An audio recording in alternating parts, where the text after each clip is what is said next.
အခုကစပြီးတော့စာစူးစမ်းလေ့လာတော့မယ်ဆိုပြီးတော့ဆုံးဖြတ်ထားတယ်ဆိုလို့ရှိရင်တော့ဒီနေ့ဗီဒီယိုလေးကိုစာဆုံးကြည့်ဖို့လိုအပ်ပါတယ်ဆိုတော့ဒီနေ့ဗီဒီယိုလေးမှာစာစူးစမ်းလေ့လာတော့မယ်ကျောင်းသားကျေးဇူးတွေအတွက်ကိုဘယ်လိုမျိုးနည်းလမ်းကောင်းတွေလုပ်လို့ရမလဲဆိုတာလေးတွေပါဝင်စာစူးစမ်းရဲဆိုတာကရောဘယ်လိုမျိုးလဲဆိုတာလေးကိုပါအသေးစိတ်ပြပြပေးခြင်းနဲ့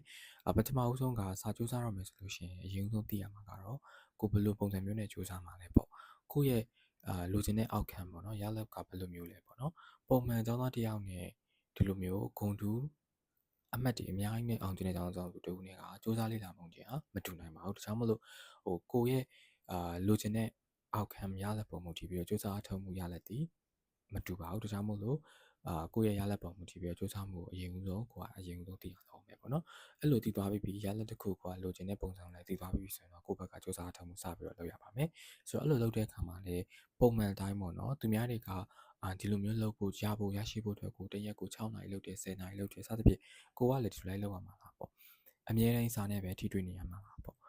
စူးစမ်းရုံနဲ့ရောလုံလောက်မှာလားပေါ့ဒါတွေကမေးစရာမေးခွန်းတွေအများကြီးဖြစ်လာတယ်ပေါ့နော်ဒီနေရာမှာကိုယ့်ရဲ့အတွေ့အကြုံတွေနဲ့ပြောရရင်တော့စာဒီပုံမှန်စူးစမ်းတိုင်း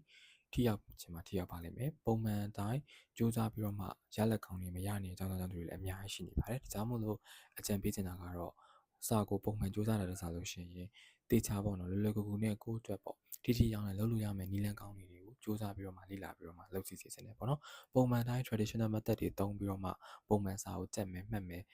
တွက်မယ်ဒီလောက်လုပ်နေုံနဲ့ဒီနောက်ပိုင်းမှာမထိရောက်နေတဲ့အကြောင်းတွေအများကြီးရှိနေတယ်စနစ်တစ်ပညာရေးဖြစ်တဲ့ကြောင့်မို့လို့လေပို့ပြီးတော့မှစာလုံးကြီးတွေကိုကိုယ်ပြောင်းလဲဖို့လိုအပ်နေပြီပေါ့နော်ဒါကြောင့်မို့လို့ပြောချင်တာကတော့ဒီနောက်ပိုင်းမှာကိုယ့်ရဲ့ပုံမှန်စာလုံးကြီးထက်စာလို့ရှိရင်ပို့ပြီးတော့မှထိရောက်မယ်သုံးလို့ရမယ်စာလုံးကြီးတွေကိုလေ့လာနေပါ